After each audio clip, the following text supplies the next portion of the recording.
भूर्भुवः स्वः तत्सवितुर्वरेण्यं भर्गो देवस्य धीमहि धियो यो नः प्रचोदयात्।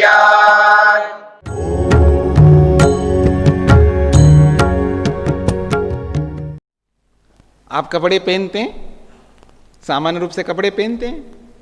आप बड़े मुश्किल से मान करके चलिए 500 रुपये का जोड़ा है आपका, ठीक है ना, बड़े मुश्किल से बोल रहा हूँ, 500 रुपये का जोड़ा है, किसी का 1000 रुपये का जोड़ा हो सकता है, जो सामान्य रूप से हम 500, 1000, 2000 रुपये के जोड़े पहन करके घूमते रहते हैं।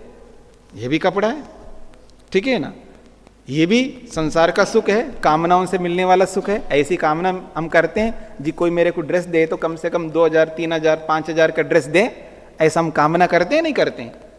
ये भी एक कामना है और वो कामना की पूर्ति हम कर ही लेते हैं। लेकिन एक ऐसा भी ड्रेस होता है, लाख का भी होता है एक ड्रेस, 10 लाख का भी होता है एक ड्रेस, 1 करोड़ का भी होता है एक ड्रेस, 1 अरब रुपए का भी होता है एक ड्रेस। हाँ, अब देख लो, ये दिव्य सुख है कपड़ों का।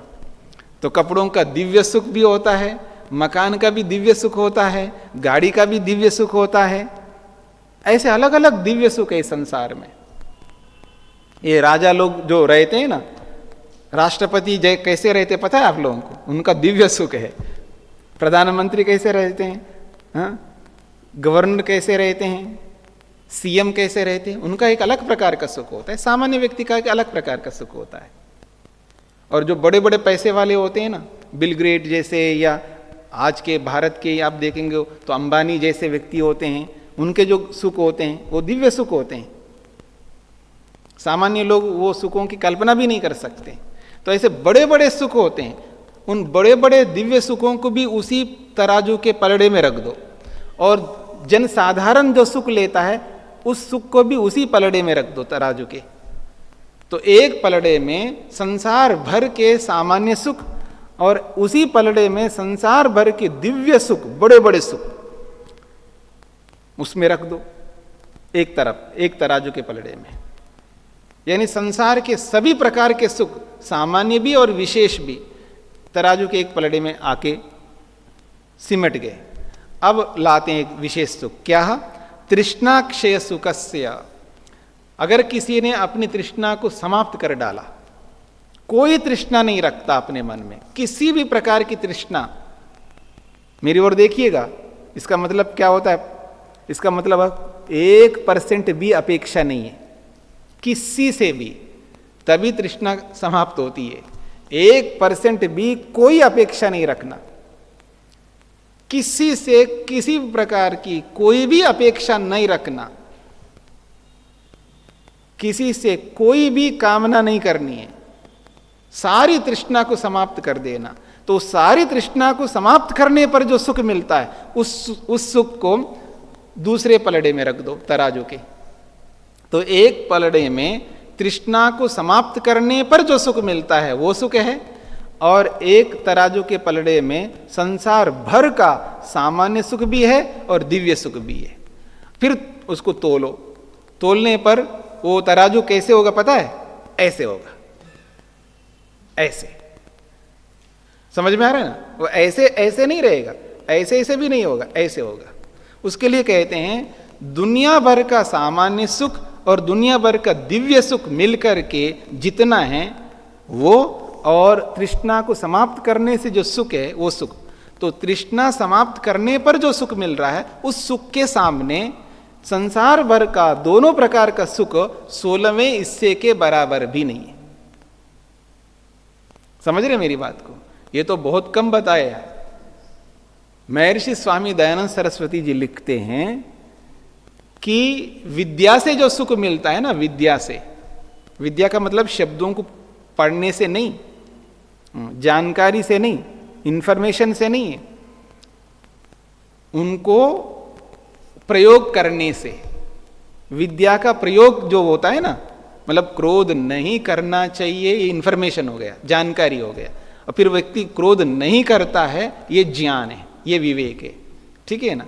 तो जो व्यक्ति विद्या अपने पास रखता है और विद्या के रखने से उस विद्या का प्रयोग करता है, मुख्य बात है, जो व्यक्ति विद्या का प्रयोग करता है तो विद्या के प्रयोग करने पर जो सुख मिलता है, उस सुख के सामने दुनिया भर का सारा सुख 1/1000वें हिस्से के बराबर नहीं है। महर्षि स्वामी दयानंद सरस्वती जी लिखते हैं, व्यवहार भानु में, व्यवहार भानु पढ़ना आप लोग, व्यवहार भानु में लिखते हैं, विद्या से मिलने वाले सुख के समान सामने संसार भर का सारा सुख 1/1000वें हिस्से के बराबर नहीं है। कितना भारी, कितना बड़ा सुख हो सकता है विद्या से, ये कल्पना करके देख सकते हैं। मतलब विद्या का प्रयोग करने पर मिलेगा वो सुख, केवल खोपड़ी में रखने मात्र से नहीं है।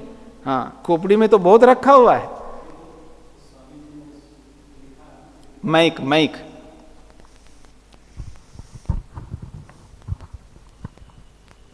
स्वामी जी का वो आचार्य जी, स्वामी जी का वो प्रसिद्ध है, विद्या विलास मन सो सुख धृतशील मान मलापहारा जी, संसार दुख दलने ना, वो ये बोला। जी समझ रहा हूं मैं।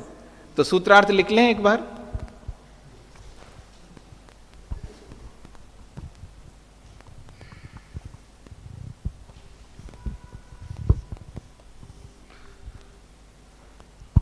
अपेक्षाओं को, आशाओं को त्याग करके, अपेक्षाओं को, आशाओं को त्याग करके, अपेक्षाओं को, आशाओं को त्याग करके विवेकी सुखी हो जाता है। अपेक्षाओं को, आशाओं को त्याग करके विवेकी सुखी हो जाता है। पिंगला नामक वैश्या के समान, पिंगला नामक वैश्या के समान।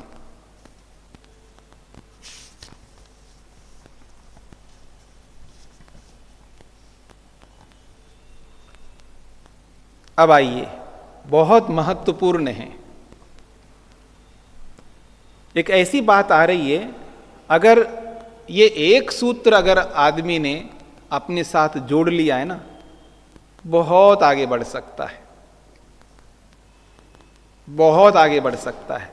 और जिस समय हमने ये सूत्र पढ़ा, मेरी बात समझना, जिस समय ये सूत्र हमने पढ़ा, आज से 27-28 साल पहले की बात कर रहा हूं मैं, तब मैंने एक बात मन में धर लिया और उसी के आधार पर आज भी चल रहा हूं। वो कहते हैं, अनारंभे पि परगृहे सुखी सर्पवत, अनारंभे अपि परगृहे सुखी सर्पवत। यदि विवेकी बनना चाहता है कोई व्यक्ति, विवेक को पाना चाहता है, योग में आगे गति करना चाहता है, मुक्ति की ओर अग्रसर होना चाहता है, मोक्ष की ओर आगे बढ़ना चाहता है, और समस्या, मोटी भाषा में कहें, समस्त झंझटों से बचना चाहता है, ठीक है ना, और जो अपने हाथों से कुछ बना के रखता नहीं, जी क्या करे साहब, ये जिम्मेदारी, वो जिम्मेदारी, दुनिया भर की जिम्मेदारी लेकर के बैठता है, अनावश्यक जिम्मेदारियां नहीं है, वो उनको जिम्मेदारी मान करके चल रहा है व्यक्ति, इन सबसे बचना चाहता है, तो एक काम करना पड़ेगा, अनारंभे, कुछ भी आरंभ मत करना, कुछ बनाना नहीं अपने लिए। मेरी बात समझना है, कुछ नहीं बनाना है अपने लिए। मतलब कोई आश्रम बनाना है, कोई मठ बनाना है, कोई रूम कमरा बनाना है, कुटिया बनाना है, कुछ नहीं बनाना है। अनारंभे अपि, बिना कुछ बनाए भी व्यक्ति सुखी रह सकता है। कहां पर? परगृहे, दूसरे के घरों में रह करके। किसके समान? तो एक बहुत अच्छा उदाहरण दिया है, सर्पवत, सांप के समान। सांप जैसा बुद्धिमान दुनिया में और कौन हो सकता है, कुछ बनाने के विषय में या कुछ ना बनाने के विषय में। कुछ ना बनाने के विषय में जितना बुद्धिमान सांप होता है ना, उतना बुद्धिमान दुनिया में और कोई नहीं हो सकता। सांप कभी भी अपना आश्रय नहीं बनाता है। सांप कभी भी अपना आश्रय नहीं बनाता। कभी किसी ने इतिहास में सुना हो या प्रत्यक्ष में देखा हो या किसी शास्त्र में बताया गया हो कि सांप अपने लिए घोंसला या अपने लिए कोई ऐसा आधार रहने का ठिकाना बनाता हो, ऐसा बिल्कुल नहीं। सांप कभी कुछ नहीं बनाता, उसके स्वभाव में ही नहीं है बनाने का, और बिना बनाए बड़े मजे से सुखी रहता है। समझ में आ रहा है ना? बस उसको इंतजार करना पड़ता है, रात हो जाए तो किसी न किसी के घर में प्रवेश करना है। हाँ, रात हो जाए तो किसी न किसी के घर में प्रवेश करना है, तो खाने को भी मिलेगा और सोने को भी मिलेगा। तो इसलिए सांप जब निकलता है वो देखता है कि कौन सा बिल है, बिल कहाँ कौन सा बिल है, वो बिल ढूंढता रहता है, और कहीं बिल मिल जाए वो बिल में प्रवेश कर देता है, और वहाँ खाने को भी मिल जाता है और सोने को भी मिल जाता है। तो बिलों में क्या होते हैं? मेंढक होते हैं, चूहे होते हैं, ठीक है ना, इस तरह कुछ ना कुछ होते हैं। चूहे हैं, मेंढक हैं, और भी कुछ ना कुछ होते रहते हैं। तो वो बिल में जाकर के वो चूहा है तो चूहे को खा जाता है, मेंढक है तो मेंढक को खा जाता है, तो खाने को मिल गया और सोने को भी मिल जाता है। हो गया। फिर अगली रात जब आता है तो फिर दूसरे बिल में प्रवेश करेगा, ठीक है ना, उसको खाने को भी मिलता है, सोने को भी मिलता है। तो अनारंभे अपि, अपना घर ना बनाने पर भी, अपना ठिकाना ना बनाने पर भी दूसरे के घरों में सुखी रहा जा सकता है। कैसे? सांप के समान। तो विवेकी व्यक्ति को, योगाभ्यासी व्यक्ति को, मुक्ति चाहने वाले व्यक्ति को, मोक्ष की ओर अग्रसर करने वाले व्यक्ति को यही रास्ता अपनाना चाहिए, ये शास्त्र कहता है। हाँ जी, बिल्कुल। मतलब विवेकी व्यक्ति के लिए बोला जा रहा है। मेरी बात को समझ लो, ये हंसने वाली बात नहीं है। बात किसके लिए बताया जा रहा है? भिखारी के लिए नहीं बताया जा रहा है, याद रखना। हाँ, मेरी बात को समझना, भिखारी के लिए नहीं बताया जा रहा है, ये भिक्षुक व्यक्ति के लिए कहा जा रहा है, विवेकी व्यक्ति के लिए कहा जा रहा है। विवेकी व्यक्ति जो होता है वो अधिकारी होता है। मैं अक्सर एक बात कहा करता हूं, जो भिक्षुक वो व्यक्ति होता है ना, भिक्षुक, हम भिक्षुक लोग हैं। ब्रह्मचारी भिक्षुक होता है, याद रखना, वानप्रस्थी भी भिक्षुक होता है और सन्यासी भी भिक्षुक होता है। और भिक्षुक जो होता है वो अधिकारी होता है, वो अनधिकारी नहीं होता है। अधिकारी बनकर के ही व्यक्ति को आगे हाथ पसारना चाहिए, अनधिकारी होकर के हाथ नहीं पसारना चाहिए, याद रखना। तो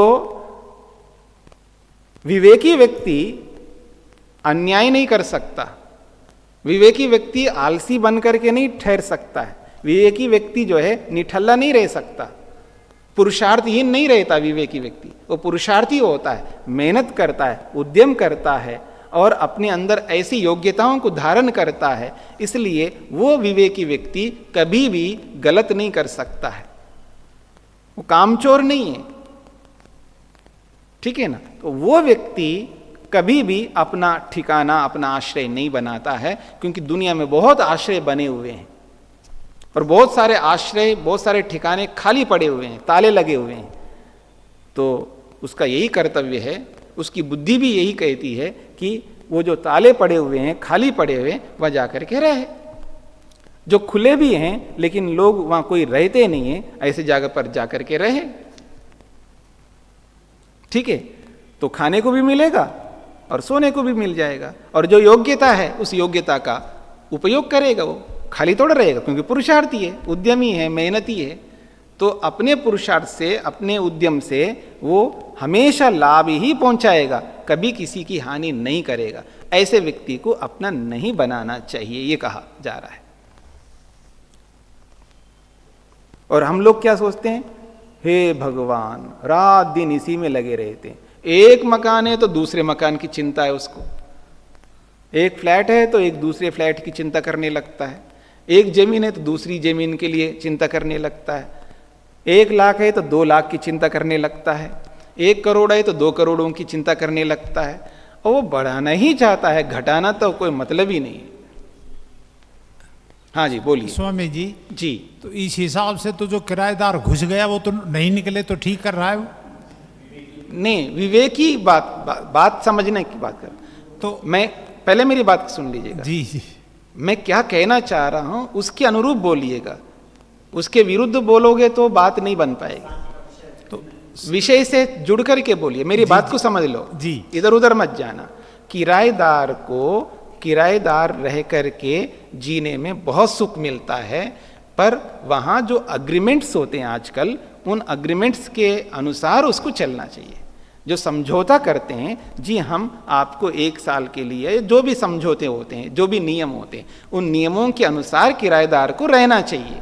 और जो किराएदार उन नियमों के अनुसार नहीं रहता है, किसी के घर में रहता है, सालों से रहता है, न निकलता है न कुछ करता है, वो बहुत अन्याय करता है, अत्याचार करता है, वो व्यक्ति गलत करता है, उचित नहीं है। जिसका मकान है उस मकान में रह रहा है तो मकान मालिक वो नहीं है। जिसका मकान है उस मकान मालिक के लिए सब कुछ करे जो उसको करना चाहिए। ना तो घर से निकलता है और ना उनको वैसा किराया देता है, और पुराने जमाने का किराया दे करके और फिर और अपेक्षा रखता है, हम अगर निकलें तो आपको इतना देना पड़ेगा, इतना चाहिए। ये अन्याय करता रहता है। मैं वो अविवेक की बात नहीं कर रहा हूं, मैं विवेक की बात कर रहा हूं।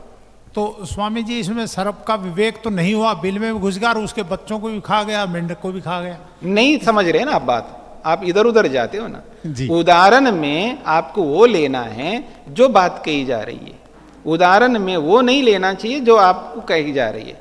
हम ये नहीं कहना चाह रहे हैं कि इसलिए तो विवेक की बात कही है।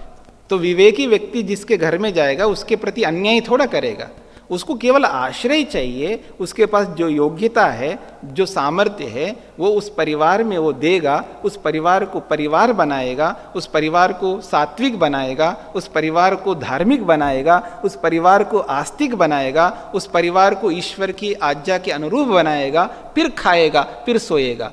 ये विवेकी व्यक्ति की बात हो रही है। ऐसा है, उदाहरण वो होता है जो समझा जाता है। आप अपने मुताबिक उदाहरण नहीं बना सकते, आप अपने उदाहरण नहीं बना सकते। उदाहरण वो बनता है जो सर्वमान्य होता है, सब कुछ जो समझ में आता है। और उदाहरण में उन्हीं अंशों को लिया जाता है जिन अंशों को लेकर के उदाहरण रखा जा रहा है।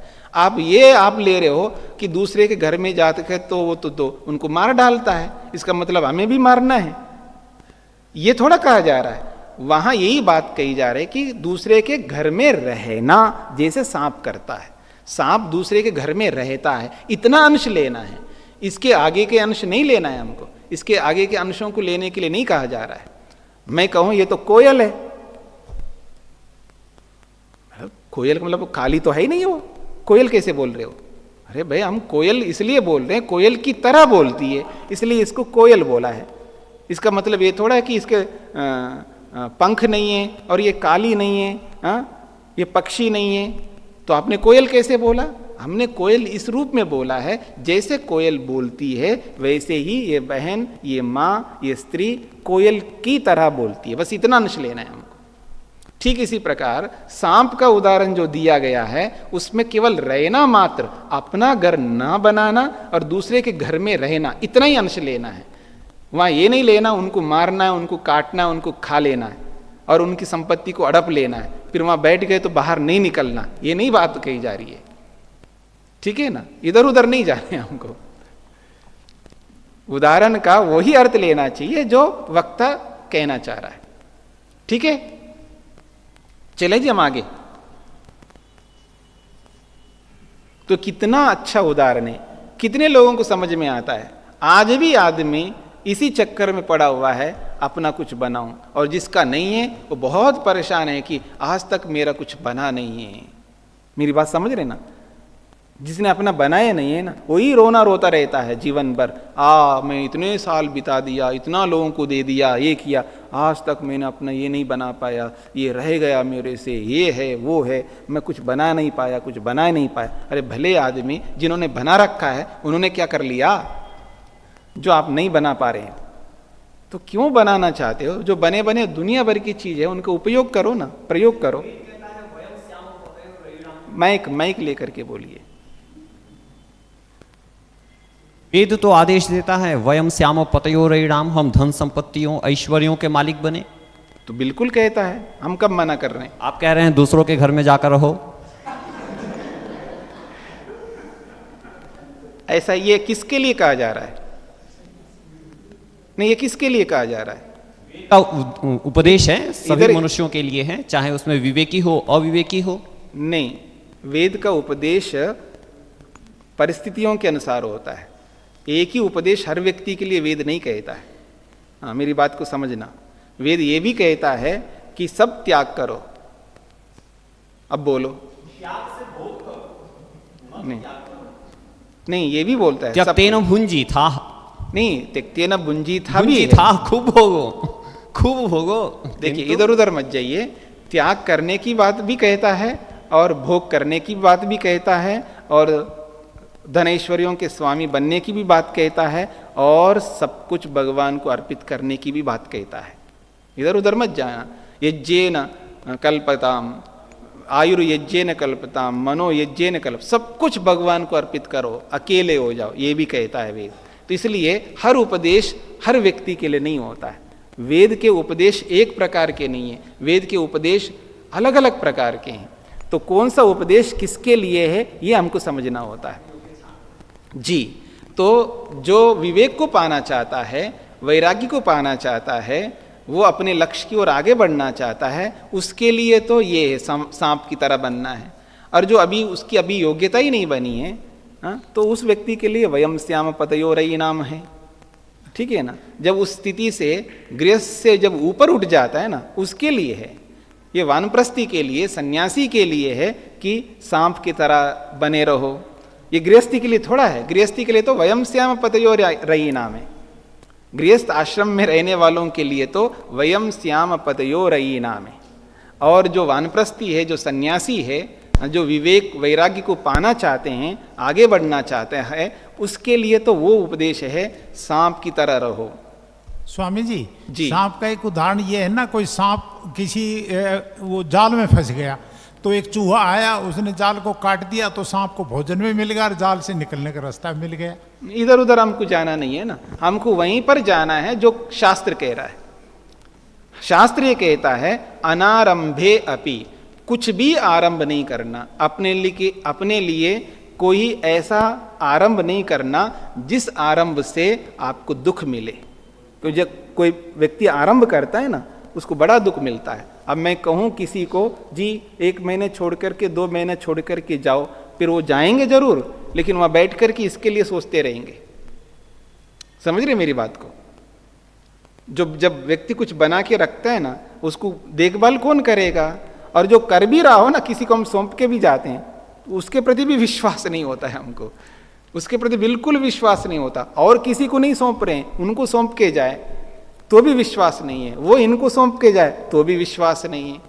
क्योंकि मेरा है ना, मेरा अपना है, खून पसीना करके मैंने किया है, ये मेरा है, किसी को नहीं सौंप सकता आदमी, कोई त्याग की बात ही नहीं है। तो इसलिए बड़ी समस्या होती है। आरंभ करने पर बहुत सारे दुख होते हैं, बहुत सारे कष्ट होते हैं। इसलिए इन कष्टों से ऊपर उभरने के लिए बात कही जा रही है, उस व्यक्ति के लिए बात कही जा रही है जो इन सब कर चुका है। अब त्याग करो ना, अब हो गए ना सब कुछ, अब क्या करोगे उसको पकड़ करके? अब त्याग करो, फिर मत बनाओ। इधर त्याग करो, फिर उधर जाके फिर बनाओ, ऐसा नहीं है। कई बार आदमी क्या करता है, वो घर छोड़ देता है, दूसरे घर को पकड़ लेता है, ये भी ठीक नहीं है। तो बात समझने वाली है कि यह बात किसके लिए कहा जा रहा है। आप एक ओर से संसार को पकड़ के रखते हो और एक ओर से ये कहते हो कि मैं आरंभ ना करूं, तो बहुत हानिकारक है। मेरी बात समझ लेना। अगर आपने संसार को पकड़ के रखा है तो आपको तो आरंभ करना होगा, आपको सब कुछ करना पड़ेगा। क्योंकि संसार को जिसने पकड़ के रखा है ना, उसको सब चाहिए होता है। और जो व्यक्ति कहता कि मैं संसार को नहीं पकड़ना है, संसार से ऊपर उभरना है, मैंने पकड़ लिया, बहुत कर लिया, अब नहीं पकड़ना है, बहुत पकड़ के रखा था, अब ने सब छोड़ दिया, अब दोबारा नहीं पकड़ना है उसको, ऐसे व्यक्ति के लिए ये है अनारंभेपि परगृह्य सुखी सर्पवत। इसलिए उस विवेकी व्यक्ति के लिए ये सारी बातें कही जा रही है, उस वैरागी व्यक्ति के लिए सारी बातें कही जा रही है, जिसके सारे कर्तव्य पूरे हो गए उस व्यक्ति के लिए बात कही जा रही है। जिसके कर्तव्य बचे हुए हैं उनके लिए बात नहीं कही जा रही है। तो जिसके कर्तव्य बचे हुए हैं उसके लिए बात कही नहीं जा रही है। जो कर्तव्यों के बोझे से दबा हुआ है उस व्यक्ति के लिए बिल्कुल नहीं बात कही जा रही है। उसी व्यक्ति के लिए बातें हैं जो इन कर्तव्यों से ऊपर उभर गया है, ऊपर उठ गया है, अब उसके ऊपर कोई कर्तव्य नहीं बाकी है, तब उस व्यक्ति के लिए बात कही जा रही है कि ऐसे व्यक्ति को फिर कोई आरंभ नहीं करना चाहिए, बिना आरंभ किए ही आगे बढ़ना चाहिए। और जिसको सब कुछ आ गया है, जिसको कोई समस्या नहीं है, मेरी एक और बात आपके सामने रख रहा हूं, जिसको विवेक मिल गया, वैराग्य मिल गया, जिसको समाधि लग गई, जिसके सब पूरे काम हो गए जो करना था, अब वो आरंभ करे ना करे कोई फर्क नहीं पड़ता। आरंभ नहीं करे तो भी फर्क नहीं पड़ता है, आरंभ भी कर ले तो भी फर्क नहीं पड़ता है, क्योंकि आरंभ कर करके भी वो दुखी नहीं हो सकता है। मेरी बात समझ रहे ना? जिसने सब कुछ पा लिया हो वो आरंभ भी करता हो तो उसको कोई समस्या नहीं आती है। समस्या उस व्यक्ति को आती है जिसके पास विवेक नहीं है। मेरी बात को समझ लेना, जिसके पास विवेक नहीं है उसको सारी समस्याएं, मुसीबतें हैं, और जिसके जीवन में विवेक ही विवेक है उसको कभी कोई समस्या नहीं होती है, याद रखना। और आपने कर्तव्य पूरा नहीं किया या किया है कोई फर्क नहीं पड़ता है यदि आपके पास विवेक है। आप गृहस्थ होकर के भी विवेक रखते हो, आपको कोई दुख नहीं होगा, याद रखना। गृहस्थ में रहते हुए भी आपने विवेक रखा तो आपको दुख बिल्कुल नहीं होगा। कोई मर गया आपको कोई कष्ट नहीं होता, क्योंकि आपको पता है नैनम छिंदन्ति शस्त्राणि नैनम दहति पावक न चैनम क्लेदयन्त्यापो न शोषयति मारुता। आपको दुख होगा ही नहीं क्योंकि आपके पास विवेक है। आप गृहस्थ भले रहो कोई दिक्कत नहीं आएगी, क्योंकि आपके पास विवेक है। अगर मकान टूट गया किसी कारण से आपको दुख बिल्कुल नहीं होगा क्योंकि आपके पास विवेक है। किसी ने कब्जा कर लिया आपके मकान के ऊपर, आपको बिल्कुल दुख नहीं होगा। किसी ने अन्याय किया आपके ऊपर, आपको बिल्कुल दुख नहीं होगा क्योंकि आपके पास विवेक है। क्योंकि आप जानते दुनिया है, दुनिया में हर प्रकार के लोग होते हैं, बुरा करने वाले भी होते हैं, अच्छा करने वाले होते हैं। तो मेरे सामने मेरे पाले पड़ गए बुरे करने वाले, बुरा कर दिया, उसको कोई समस्या नहीं होती क्योंकि उसके पास विवेक है। तो जिसके जीवन में विवेक होता है वो, उसके पास चाहे सब कुछ है तो भी कोई कष्ट नहीं होता है और सब कुछ नहीं है तो भी कष्ट नहीं होता है। तो ऐसी स्थिति में चाहे ब्रह्मचारी रहे, ऐसी स्थिति में चाहे गृहस्थी रहे, ऐसी स्थिति में चाहे वानप्रस्थी रहे या सन्यासी रहे, कोई दिक्कत नहीं है। दिक्कत तभी आती है अपने आप को सन्यासी बोलो, अपने आप को ब्रह्मचारी बोलो, अपने आप को गृहस्थी बोलो और विवेक से रहित रहो, तो दिक्कत तो सभी के लिए है, चाहे वो चाहे सन्यासी हो चाहे वो गृहस्थी हो। आश्रम कोई कारण नहीं बनता है, आश्रम के कारण से दुखी नहीं होगा ऐसा नहीं है। ये सन्यासी इसलिए दुखी नहीं रहेगा ऐसा नहीं होता है, चाहे वो सन्यासी हो चाहे गृहस्थी हो। यदि विवेक है तो दोनों सुखी रहेंगे, यदि विवेक नहीं है तो दोनों दुखी रहेंगे।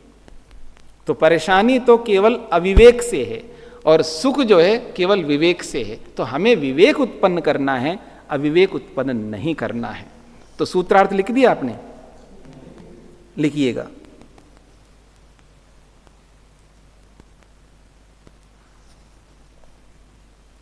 विवेकी व्यक्ति अथवा विवेक चाहने वाला व्यक्ति, विवेकी व्यक्ति अथवा विवेक चाहने वाला व्यक्ति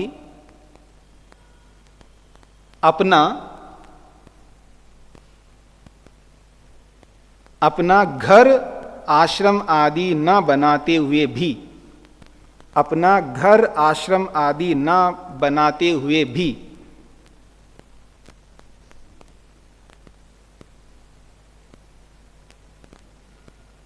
दूसरों के घर आदि में रहता हुआ, दूसरों के घर आदि में रहता हुआ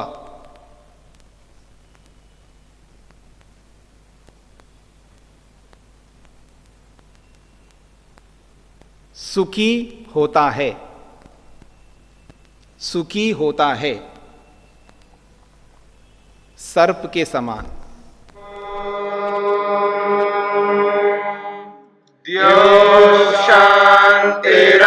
शांतिरंतरिक्षं शांति पृथिवी शान्तिरापः शान्तिरोषधयः